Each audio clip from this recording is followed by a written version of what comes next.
point of view, he has to work very hard to continue to improve, overcome the bad habits. Offensively for him, that means working more from his left side, his left jab, his left hook. Trying to set himself better to get leverage for his punches. Not as much empty movement. Sometimes he gets a little bit defensive-minded and doesn't set himself well.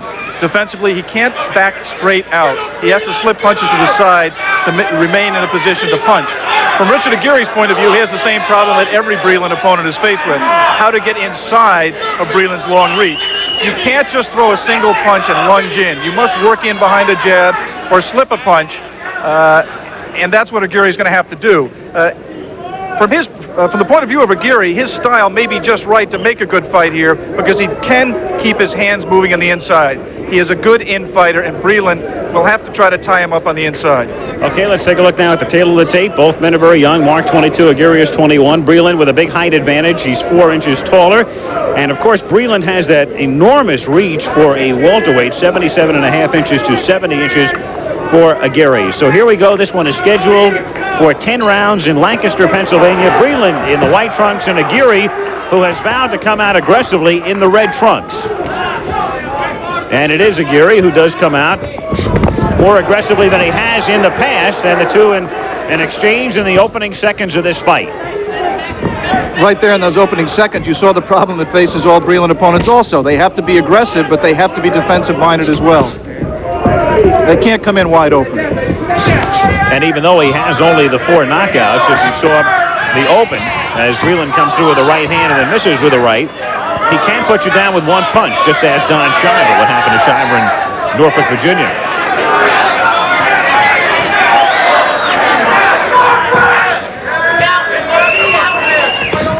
Off of his past performance, Aguirre likes to stay on the outside, move in when he wants to, then move back out. He can't do that with Breland. He's going to have to be more aggressive, have to move inside to stay out of range of Breland's bombs. 1 minute into this fight, Breland with a right, follows up with a left hand. And another right hand from Breland. 6'2", Aguirre at 5'10". So it's quite evident the height advantage. We talked about the difference in reach. Scoring in Pennsylvania is on the 5-point must system. 3 judges at ringside doing the scoring. Joe O'Neill, Lynn Carter. Pull back, down goes Aguirre here in the first round. The 3 knockdown rule is in effect, and that all is academic now because he is not getting up. Mark Breland with a little bit more determination in his eyes at the outset of this fight than I'd seen in a while. He is sensitive to the criticism that he has not been flattening opponents. He's been sensitive throughout his early pro career, and he has an answer of sorts for those critics today as he takes out a man in less than 1 round who had come in unbeaten. So Mark Breland summarily dispatching Richard Aguirre here in Lancaster, Pennsylvania in the first round, just past the 1-minute mark. And we'll take a look now. 1:33 is the unofficial time here in the first round as Mark Breland puts Richard Aguirre down for the count. Another look. From Breland's point of view, Aguirre was the perfect opponent. There's the right hand that got him in trouble, put him down. He was the perfect opponent because he was not defensive and survival-minded. He came in aggressively, and when you come in aggressively, as we pointed out, you are open to getting counter-punched or getting hit, and that's what happened to Aguirre. He was very slow getting off that left. I mean, he did not even really start the left hook before Breland beat him to the punch with the right. One more angle. Watch Aguirre load up with the left hook. Just bring it back to try to throw it, and Breland just beats him there by a day and a half. Lou Duva, working in Breland's corner, was saying a couple of hours ago he hopes that Aguirre does not come out as a safety-first fighter. He said if he doesn't, you'll have a chance to see what Breland can do. And Aguirre, as Alex referred to a moment ago, did not think about safety first by any stretch of the imagination, though I'm sure he wishes he had at this particular moment, because there he sits in the ring, having gone down for the count And we'll have more boxing action coming your way from Lancaster, PA, but a very impressive first-round knockout for Mark Breland has taken place here. Spice, stick deodorant, and solid antiperspirant.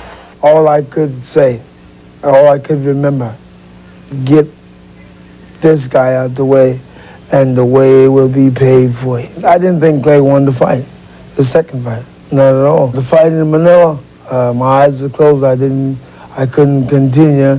Then I think he won that with no question. I'd like to have one more fight. Just one Back, more. and Mark Breland has won on a first-round knockout at 133. Aguirre came out somewhat aggressively, and then Mark Breland with a left followed by a right hand, and that wrote a very quick and orderly finish to this scheduled 10-round welterweight confrontation in Lancaster, Pennsylvania. I'm with Mark Breland right now. Did you suspect before the fight a quick or first-round knockout? No, I expected a much tougher fight from him, but what happened during the first round, well, in the first round I started jabbing him, and I was concentrating on a jab, and I noticed him jumping in. So I would jab and step back, and I feinted a few jabs, then I came over with the right hand, he ran right into it. After you saw what he was doing initially, did you then think about going for the first-round KO? No, but it was there, you know, when that opportunity knocks, might as well take it right then and there. I mentioned I was talking to Lou Duva a couple of hours ago. He was hopeful that Aguirre would not come out and be safety first. He felt that if he came out aggressively, we might see a different Mark Breland. Do you feel that the pace dictated by the opponent has, in a way, dictated the way you have fought in the past? Right, most of the guys I fight, you know, would run because I guess they have in their mind, I'm not going to get knocked out. So if you have that in your mind, you're not going to get knocked out. But if you say, well, I'm going to go at him, that gives me the opportunity to connect better with my punches. Okay, Mark, now look at the monitor here. We're going to replay the knockout, and you tell me what you're thinking about in the moments just prior to it. Well, right now, I was sticking the jab in, and as he was jumping in, I noticed he was jumping with his hands down. So I was just trying to really just step back with the jab. After I jab, step back and catch him coming in right there. And he was on his way in after I stepped back with my jab, because he was trying to follow my jab as I stepped back. So I just came right over with the right hand. Did you expect him to stay down for the count at that point? Well, I ran into the wrong corner, and then the referee looked at me and said, get back in the other corner. Then I noticed him trying to get up, then he rolled over, and then I figured that was it. Do you look at it this way in any sense? Do you feel this is an answer of sorts to those who say Mark Breland doesn't have that much punching power, can't knock people out? Well, you know, if they notice all the fights, a lot of guys were running from me. Those who came right at me, I can connect better with punches, but this is one of the examples that can happen. Okay, you're 10-0 now, and you have been a professional for 16 months with 5 knockouts. What next for you, and how soon would you hope to get into a situation where you would be fighting for a title? Well, I'll probably be fighting again April 12th sometime. I don't know the opponent as of yet, but I would say about a year, maybe a year and a half, who knows. But once I'm mentally I'm ready, but physically stronger, I'll be ready to go. A short day's work, but very impressive, sir. Thank you for the visit. Thank you very much. Mark Breland, the winner. Let's go to Alex Wallow now. I'm here with Lou Duva. Lou, could you tell me what your reaction was to Mark's performance today? I thought he was terrific out there. I mean, we told him to keep him at the tail end of this jab. He sees the opening, let the right hand go. That's exactly what he did. He boxed beautiful out there. He set him up with the left hand, come back with the right hand. And Alex, anybody hits with that right hand now, the way he's got his balance put together, he's going to knock out anybody. Any welterweight in the world, he's going to knock out. We said at the top of the show that Mark's progress has been behind those of some of his other Olympic teammates. How long do you think it's going to take Mark to catch up and be ready to fight world-class opposition? Well, right now, the way he's putting his balance together, which was the main thing we were concerned about, I think by the end of the year, well, right now, in fact, we can fight anybody in the first 10, but more so, by the end of the year, I think we should be right in the title picture. Thanks, Lou. Thank you. Okay, so Mark Breland has won here in Lancaster, Pennsylvania. And interested onlooker is Jerry Cooney, at the moment in training here in Pennsylvania, Dutch country. He has looked on, as has this crowd at the Americana Host Farm Resort. A first-round KO for Mark Breland. To the shortness of the fight. The decision by Commissioner Peter Uberoth as we come back now live to Lancaster, Pennsylvania. Mark Breland has scored a first-round knockout over Richard Aguirre, who has been kind enough to join us. And as you reflect back on that first round, what happened?